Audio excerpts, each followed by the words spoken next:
Story 1. Throwing around advice before making an effort to listen or inquire.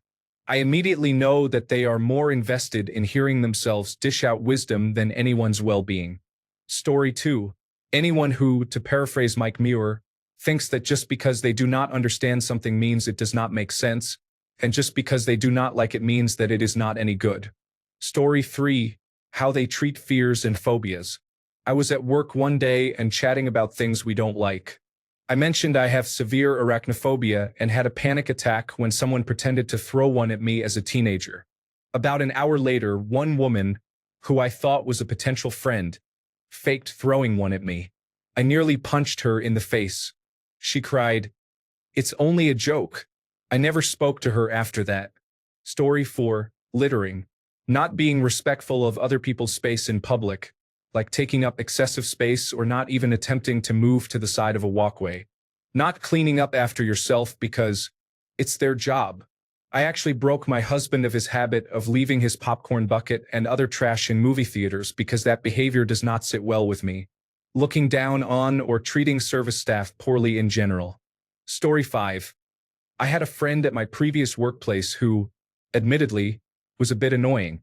She's autistic and has attention deficit hyperactivity disorder and doesn't understand when she gets on people's nerves. However, if you can see past that, she's lovely and the most helpful, supportive friend you could ever ask for. Let's call her Jenny. When time came for the office Christmas party, Jenny originally wasn't going to be able to make it as she had a prior commitment that day.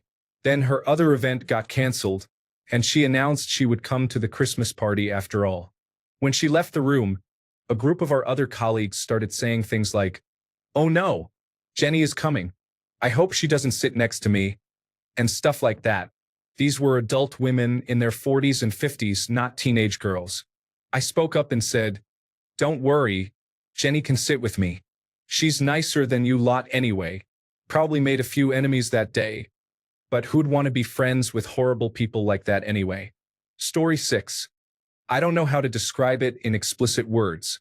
There isn't really a specific action that falls into this category because context changes the meaning of every kind of action. But I guess the biggest problem I regularly see that comes to mind quickest is pettiness, where they're spending more time focusing on, how do I get even with them? How do I preserve my ego? How do I do anything that spends time focusing on social dynamics instead of focusing on developing themselves? Basically trying to gossip too much instead of focusing on making music. Story 7.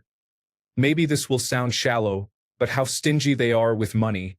I don't mean my friends who are so broke they can't ever take a day off work, but my one rich friend who charged me 30 cents for using the toilet paper in his bathroom. If you're going to nickel and dime me for existing in the same spaces as you, I really can't be friends. Story 8. Constantly critiquing your appearance as though you were supposed to remain a reflection of their own aesthetic preferences. Harsh feedback offered under the guise of friendliness. Story 9. People who gossip.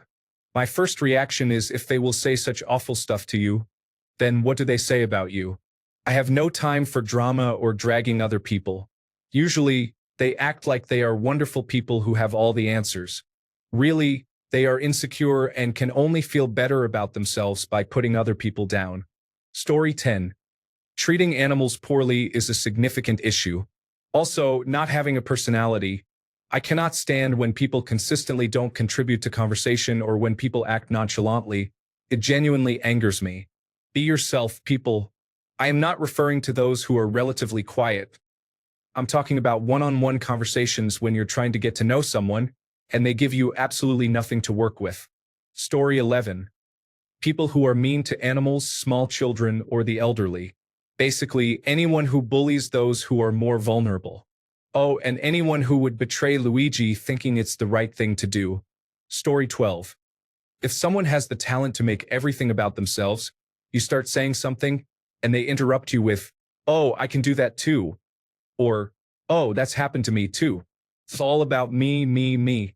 And I don't mean a normal exchange of experiences. Story 13. Making fun of someone on the street as we drive by them.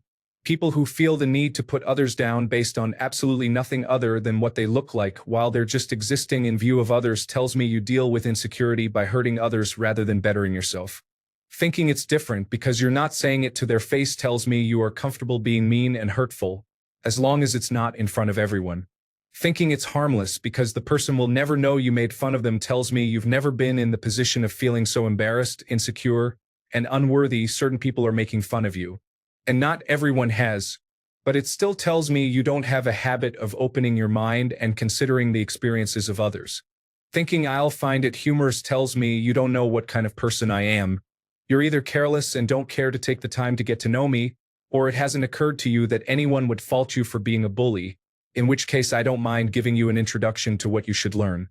But I don't want to stick around to see how long it takes for you to become a better person, if ever. I guess I read more into that behavior than I knew. Story 14. Honestly, a loud talker.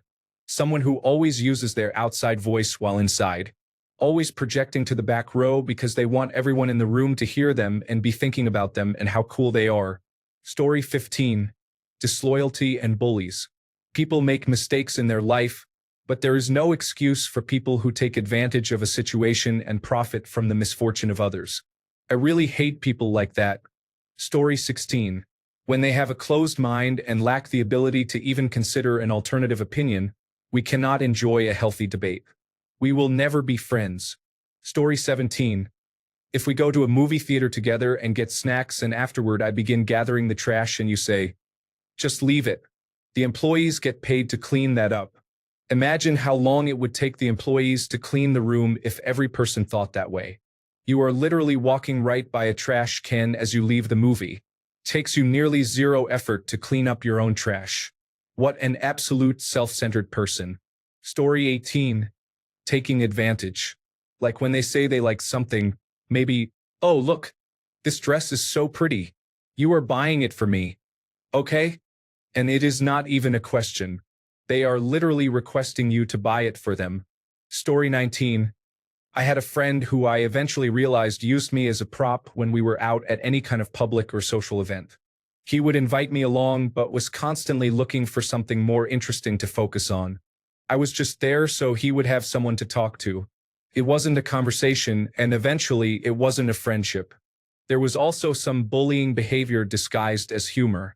I'm an introvert and I pick my friends carefully, and I slowly came to the realization that this person was not worthy of my time. I cut back on socializing over a period of weeks and have never had contact with him again.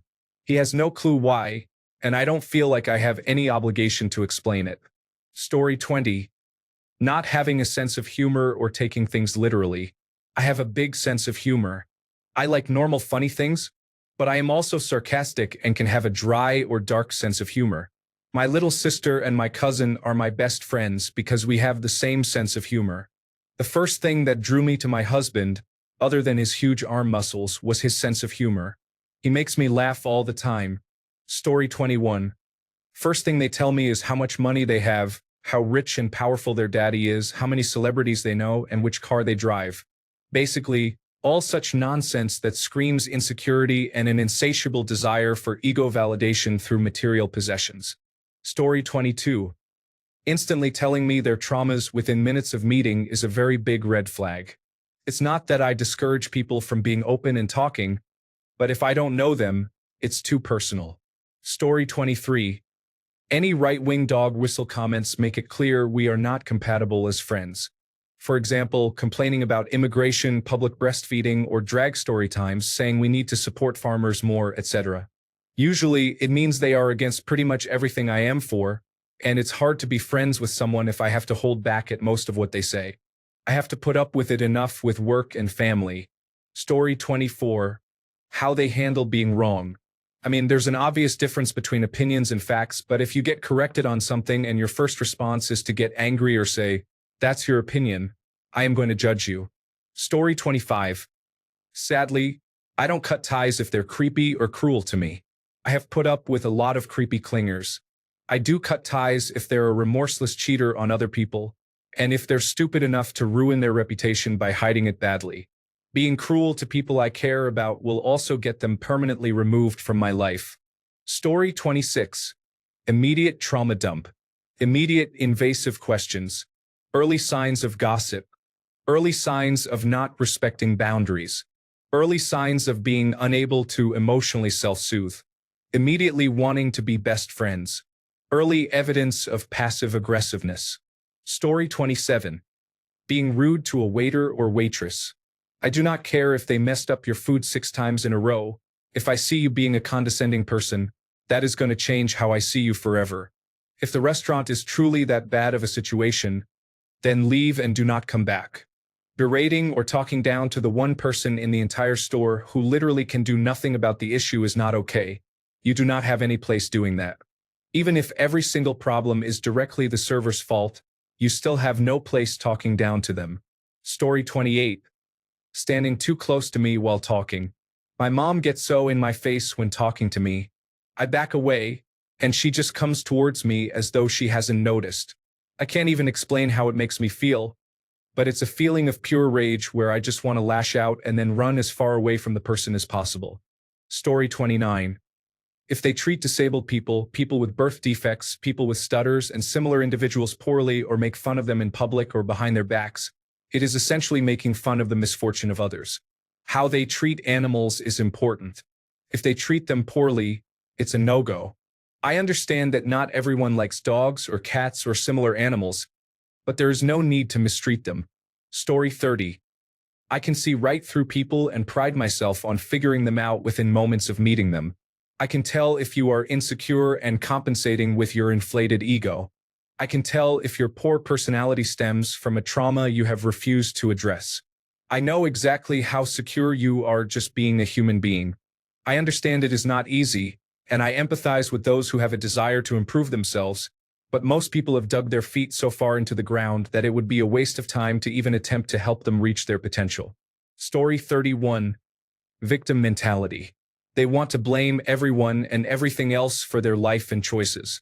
They have zero self-accountability and self-responsibility for anything. Racism. I think this is self-explanatory. Close-mindedness. They cannot be open to anything else other than what they think is right. Story 32. Exaggerated ego, lack of transparency, victim complex, communication issues that suddenly stop when I distance myself, actions and words not matching, making negative assumptions about my intentions, stepping over boundaries, no emotional responsibility afterwards, trying to argue against my standards and needs in relationships, and that is why I have 3 friends. Story 33. People who take no personal responsibility for their lives are very off-putting to me. You cannot be the victim in all aspects of your life, and at some point you have to recognize the role you have played in your own hardships. People who have no drive to improve also kind of gross me out. Story 34. Brag about doing something horrible. If you have done something wrong, try not to share your sins. That's normal, we all sin. But to consider it an honorable deed means you are a bad influence and beyond a fixable state. Story 35. Smugness about their life. Also, girls who expect to be spoiled and treated like princesses because they are pretty. Looks fade and good fortune can disappear. Also, people who take but give little back. Story 36. A few, how they treat staff at dinners or shops. If the first thing they tell me is their pronouns.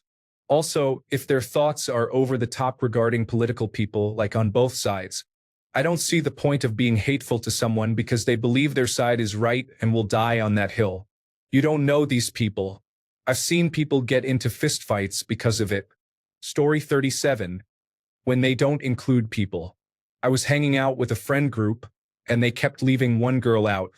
Walking on the grass, behind them on the sidewalks, etc. I started including her and talking to her, walked with her behind them, the bare minimum. They left me out too and didn't notice I was behind with her or anything. The other day, I was with them, and they took a selfie. Everyone was in the photo except me. They are good people. They don't do it on purpose, but I wish they knew better. Edit. No, because that one girl definitely does it on purpose. Sometimes it's me, her, and a third person, and she'd look at the third person and say, "Do you want to go somewhere?" Then they get up and leave. The third person is different every time, and a few have told me they noticed what she did. But they never say anything to her. I routinely rode the same bus as her before, and we always sat next to each other. For context, she got on first, then the bus stopped at my stop afterward. A third friend joined the same bus and got on from the same stop as me. I go to the bus, see friend one there, and stand as I greet her and talk about something trivial, waiting for her to move her bag so I can sit. Then friend three comes on, and she immediately moves her bag for her to sit. And I just stand there, and my smile drops fast. Story 38. Aside from generalized bigotry, offline, how they treat servers, animals, children, and anyone else in which they are higher in the power dynamic. This includes jokes, being big into hustle culture and entrepreneurship, cryptocurrency, really aggressively into Disney or Harry Potter, and watching HGTV regularly. Online, kin or system lists in bio, inappropriate online behavior, still uses Facebook actively, and is verified on Twitter.